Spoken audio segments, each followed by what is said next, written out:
Morning students, आपका स्वागत है मेरे यूट्यूब चैनल पे। आज मैं फिर आपके सामने एक नए टॉपिक लेकर उपस्थित हूँ। लास्ट टॉपिक में हमने कूलिंग सिस्टम के इंट्रोडक्शन की बात की थी, हीट ट्रांसफर की बात की थी और उसकी आवश्यकता क्यों है, क्यों कूलिंग सिस्टम की जरूरत पड़ी।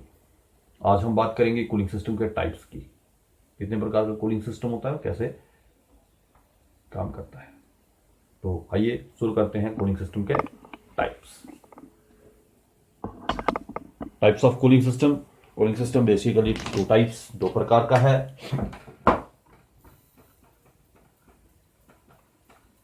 Two types of cooling system. Number one, direct cooling system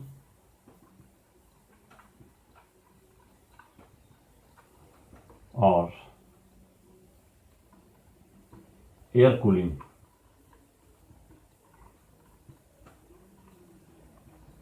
system. और नंबर टू, इनडायरेक्ट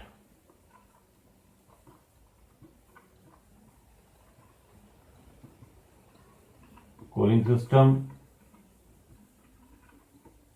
या और water cooling system.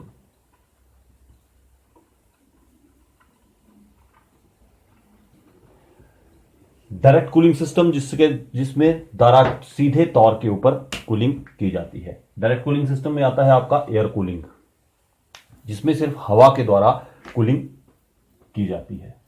Direct engine के ऊपर हवा को फेंका जाता है, हवा उसके साथ टकराती है और जब हवा उसके साथ टकराती है तो इंजन जो है वो ठंडा होता है। और दूसरा आता है आपका indirect cooling system. Indirect cooling system के अंतर्गत आता है आपका वाटर कूलिंग सिस्टम। इसमें पानी के द्वारा, वाटर के द्वारा, पानी के द्वारा इंजन की कूलिंग की जाती है, इंजन को ठंडा किया जाता है। तो आइए सबसे पहले हम बात करेंगे डायरेक्ट कूलिंग या एयर कूलिंग सिस्टम की।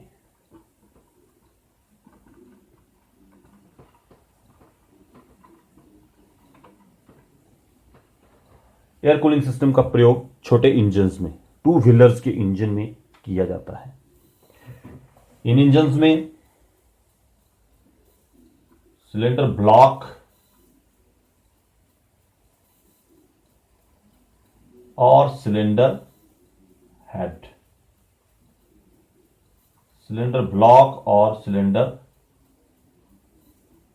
हेड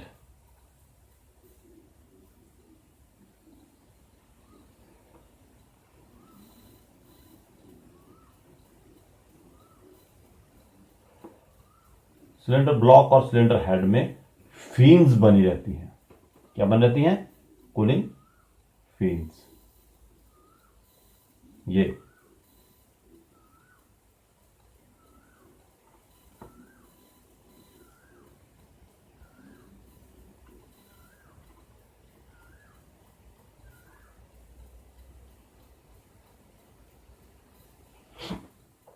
इंजन हेड और ये इंजन ब्लॉक, और इनके ऊपर जो बनी हुई है वो है फिन्स। ये फिन्स, ये हेड और ब्लॉक में फिन्स बनी होती हैं। ये सिलेंडर, इसे डायरेक्ट कूलिंग या एयर कूलिंग सिस्टम कहा जाता है। इस सिस्टम के अंदर सिलेंडर के अंदर पावर स्ट्रोक में यहां पे पावर पैदा होती है, जिससे हीट जनरेट होती है फ्रिक्शन के कारण, और इंजन के अंदर जो पावर पैदा होती है फ्यूल के जलने से हीट जनरेट होती है। हीट इंजन है, हीट जनरेट, वो हीट जो है वो सिलेंडर हेड और ब्लॉक में मेटल जो है वो गर्म होता है। जब मेटल गर्म होता है तो इसके ऊपर ये फिन्स इससे लंबी बनाई गई हैं, पत्तियां इसकी लंबी बनाई गई हैं। गाड़ी चलती है, गाड़ी चल के या इसके साथ इंस्ट्रूमेंट फैन दिया जाता है, ऐसी कोई चीज दिया जो कि इसके साथ हवा को टकराती है। जब बाइक आपकी चलती है, बाइक के हेड और ब्लॉक के साथ जो है वो हवा टकराती है, और हवा जब इसके साथ टकराती है तो हवा इसकी गर्मी को अपने साथ लेके चली जाती है। हाँ, कोई इंजन जिसके ऊपर फिन और ब्लॉक फिन्स नहीं बनी है तो वो हेड प्लेन रहेगा। अगर इसके साथ हवा टकराएगी तो हवा का कांटेक्ट एरिया क्या है, इसमें कम है, तो ये कम एरिया के कारण जो हीट है उसको कम लेके जाएगा। जो ये फिन्स बनी होती है, ये फिन्स के बनाने का क्या उद्देश्य है कि हवा का कांटेक्ट एरिया इसके साथ बढ़ जाए। हवा का कांटेक्ट एरिया बढ़ने से ये इंजन जो है वो कूलिंग, ये सिस्टम इंजन की कूलिंग करता है। आपने देखा होगा सर्दियों में आप ब्लोअर यूज करते हैं, हॉट ब्लोअर। ब्लोअर क्या करता है, ब्लोअर के अंदर है क्या, ब्लोअर के अंदर एक हीटिंग एलिमेंट है और एक फैन लगा हुआ है। जैसे ही आप उसको ऑन करते हैं तो हीटिंग एलिमेंट जो है वो हीट जनरेट करता है और फैन उसके ऊपर हवा को फेंकता है। और जो हवा फेंकता है वो हवा जब उस हीटिंग एलिमेंट के ऊपर गिरती है तो और वो गर्म होके आगे बाहर निकलती है और आपको गर्म हवा मिलती है। ये आपका एयर कूलिंग। दूसरा आता है आपका वाटर कूलिंग सिस्टम, पानी के द्वारा इंजन को ठंडा करना। इंजन हेड और ब्लॉक में मैंने आपको बताया था कि हेड और ब्लॉक में जो है वाटर जैकेट्स बने होते हैं। वाटर जैकेट्स क्या करते हैं, वाटर जैकेट्स के अंदर जो पानी है वो सर्कुलेट होता है, तो इसलिए water cooling system.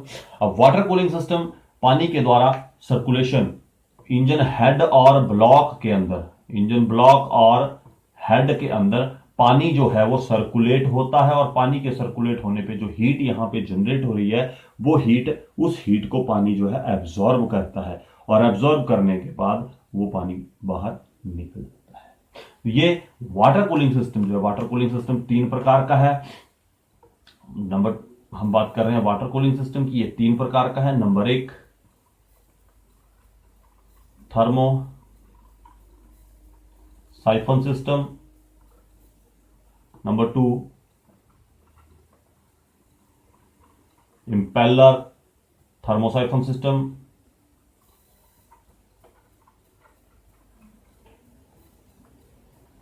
Thermosiphon system, और number 3 pump circulation,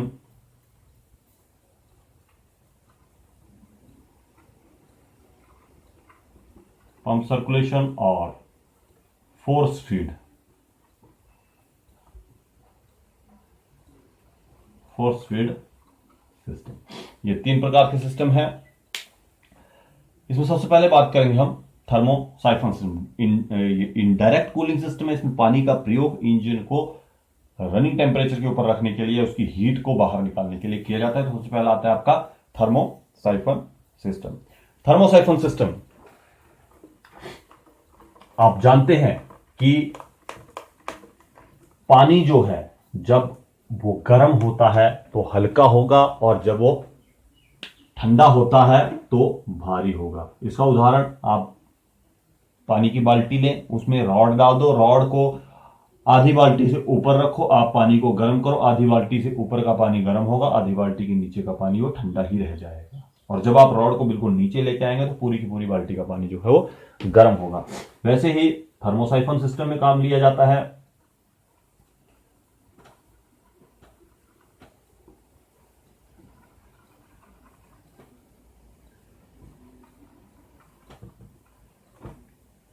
thermosiphon system, इसके अंदर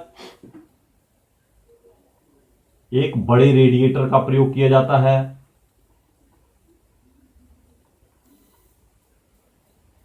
एक बड़े रेडिएटर का प्रयोग किया जाता है।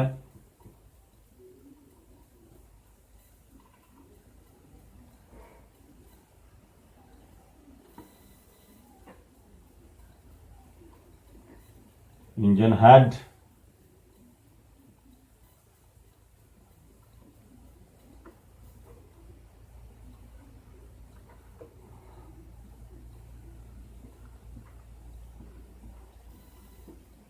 सिलेंडर्स,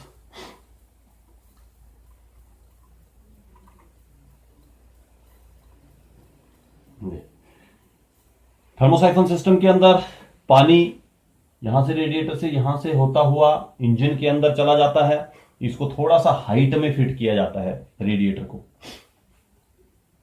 पानी खुद प्रेशर के साथ इंजन के अंदर जाता है। इंजन जब स्टार्ट किया जाता है, इंजन को जब रन किया जाता है तो ये पानी जो है वो गर्म होता है। गर्म होने के कारण ये हल्का होता है और ये ऊपर उठता है। ये ऊपर उठता है तो यहां से ये वाटर जो है, इसको बाहर जाने के लिए रास्ता है, यहां से ये पानी जो है रेडिएटर की तरफ वापस आना शुरू होता है और जब ये हल्का होता है तो जो ठंडा पानी है वो भारी होने के कारण नीचे बैठ के इसके अंदर जाता है। तो ऐसे ये सिस्टम काम करता है, लेकिन ये पुराने समय में यूज किया जाता था। ज्यादा देर तक इसके द्वारा गाड़ी को नहीं चलाया जा सकता, क्योंकि ये धीरे काम करता है, स्लोली काम करता है। अब इसके बाद बात करते हैं number 2, impeller thermosiphon system. Impeller thermosiphon system, impeller thermosiphon system, ये सिस्टम इसी की तरह है, लेकिन इसमें एक चीज इंपेलर यूज की कर दी गई। इसमें रेडिएटर का साइज थर्मोसाइफन सिस्टम से थोड़ा छोटा कर दिया और इसके साथ एक फैन यूज किया गया। यह फैन हवा को रेडिएटर की तरफ खींचता था।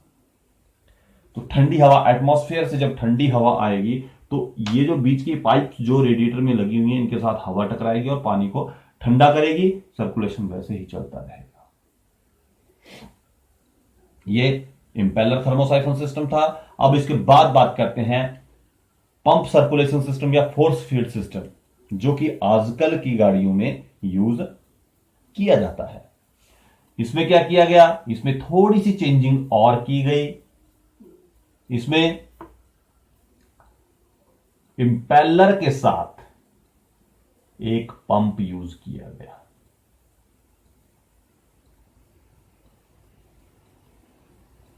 यूज किया गया पंप, इसलिए इसे force field system, pump field system ये कहते हैं। आजकल की गाड़ियों में यही सिस्टम यूज किया जाता है। और रेडिएटर का साइज इसमें छोटा हो गया।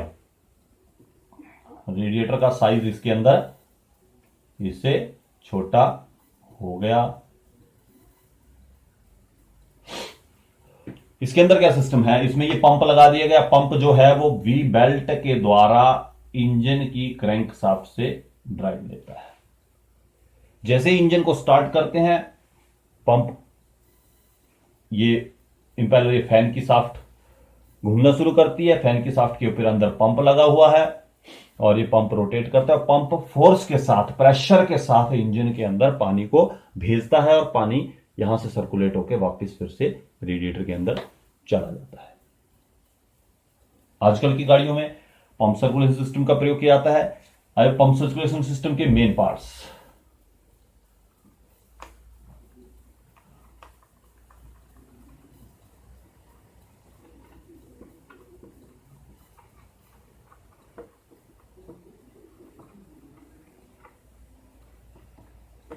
नंबर 1,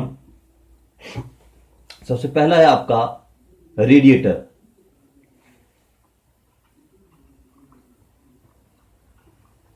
रेडिएटर ये नंबर 1, ये पूरे का पूरा रेडिएटर है। Number 1 radiator. रेडिएटर काम क्या करता है, रेडिएटर के अंदर पानी भरा जाता है, रेडिएटर पानी को स्टोर करता है। ये इसका अपर टैंक, ये इसका लोअर टैंक, और बीच में इसको जोड़ने के लिए पाइप्स लगी हुई हैं। ऊपर इसके अंदर इसके लिए नेक बनी हुई है, जिसके द्वारा इसके अंदर पानी भेजा जाएगा, इसके अंदर पानी डाला जाएगा। अब इसके बाद ये number 2 hose pipe.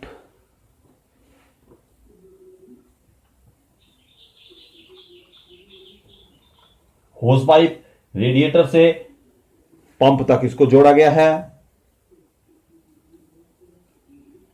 Water pump, ये नंबर 3 वाटर पंप। पंप का काम आपको पता है, पंप क्या करता है, किसी भी तरल में फोर्स, प्रेशर पैदा करता है। Number 3 pump. पंप के बाद ये नंबर 4 कूलिंग फैन या फैन, ये नंबर 5 बेल्ट।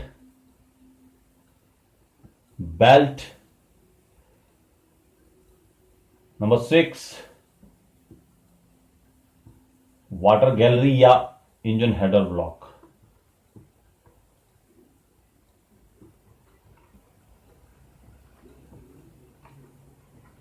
Header block. और ये नंबर 7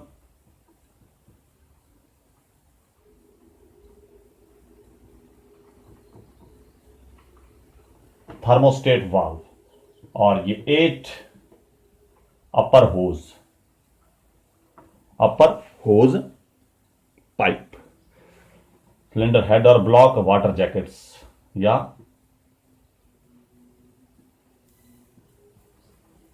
वाटर जैकेट, ये इसके मेन कंपोनेंट। अब भाई बात करते हैं इसकी वर्किंग की, ये काम कैसे करता है। जैसे ही इंजन की सेल्फ को ऑपरेट किया जाता है, इंजन की सेल्फ को ऑपरेट करने पे इंजन क्रैंक करता है, इंजन घूमता है। इंजन के घूमने से, इंजन की क्रैंक शाफ्ट की पुल्ली से इस बेल्ट को ड्राइव मिलती है, इस बेल्ट की ड्राइव से इस पुल्ली को ड्राइव मिलती है, और ये पुल्ली ऑपरेट होती है। इस पुल्ली के घूमने से ये फैन भी रोटेट करता है, और फैन के अंदर इस शाफ्ट के ऊपर लगा हुआ ये पंप भी घूमता है। और जब ये पंप घूमता है तो ये पंप रेडिएटर के लोअर टैंक से पानी को खींचता है, और खींच के प्रेशर के साथ इंजन ब्लॉक में या इंजन हेड में, वाटर जैकेट्स में प्रेशर के साथ सप्लाई कर देता है, प्रेशर के साथ सप्लाई करता है। और यहां से वाटर अंदर सर्कुलेट होता है, अंदर सर्कुलेट होके ये आउटलेट से यहां से बाहर निकल के और बाहर रेडिएटर के अपर टैंक में चला जाता है। यह आपका वाटर पंप सर्कुलेशन सिस्टम। आज के लिए इतना ही। नेक्स्ट टॉपिक में हम फिर वाटर सर्कुलेशन सिस्टम या पंप फीड सिस्टम, जो कि आजकल की गाड़ी में यूज किया था, उसके कंपोनेंट्स के बारे में बात करेंगे। तो आज के लिए इतना। Thank you. नेक्स्ट टॉपिक में फिर से आपके साथ मुलाकात होगी। धन्यवाद। आपको बता देता हूं कि इसका चार्ट कैसे होता है कूलिंग सिस्टम का। 2 types of cooling system, direct cooling और indirect cooling.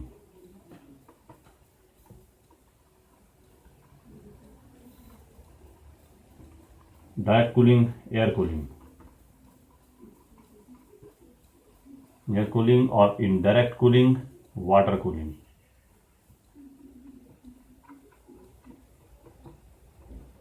Water cooling 3 types,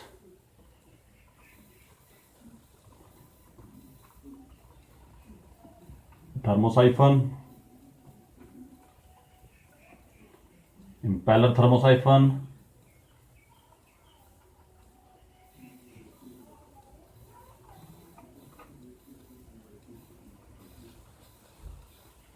number 3 pump circulation.